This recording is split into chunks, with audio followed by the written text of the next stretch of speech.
Understand the dollar amount these institutions are willing. You check your mail and find a heavy, glossy envelope from a massive national bank.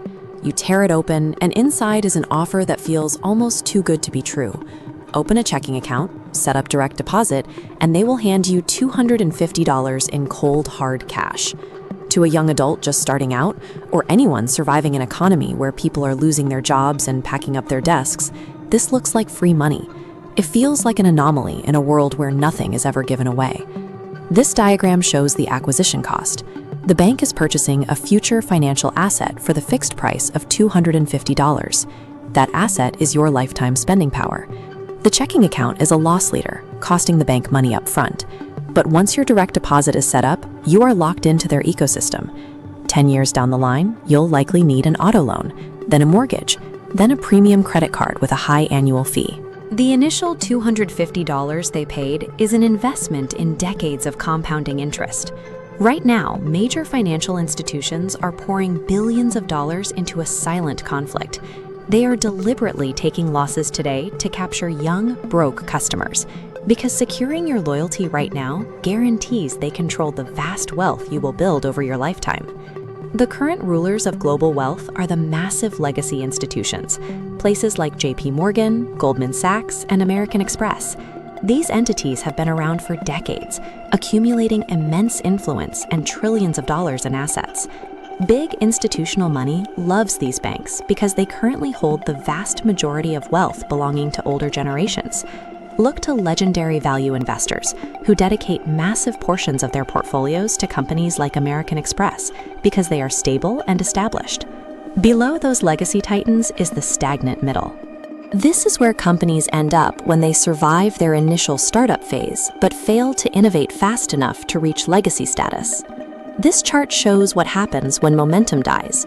A platform like PayPal attracted growth investors when it was expanding, but now that its revenue growth has slowed to single digits, those investors have moved on. Because it lacks the multi-decade trust of a century-old bank, it fails to attract the value investors. It is stuck in the value trap. When a financial tech company loses momentum and fails to attract a fresh, younger demographic, its growth metrics collapse.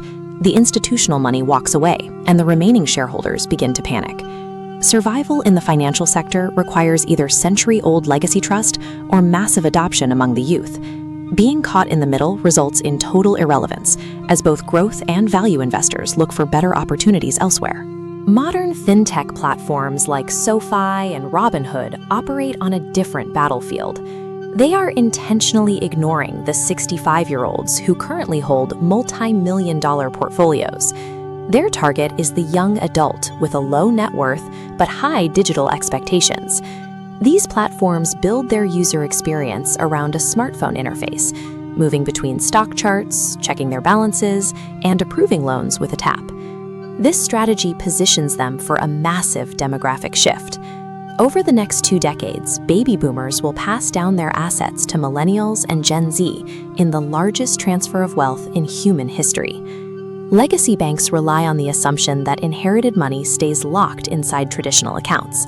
They expect children to stay with their parents' bank by default. This visualization shows the true path of that capital. When that wealth is inherited, it doesn't stay put.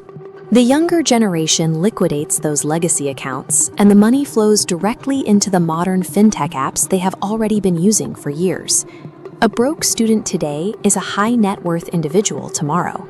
The institution holding a customer's first direct deposit is mathematically positioned to inherit their ultimate fortune. Every time you see a bank offer, remember your role in this system. To these institutions, you are a financial asset with a lifespan of 50 years.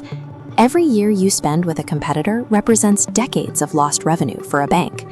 This is why institutions compete so aggressively for young accounts. They cannot afford to lose your lifetime value.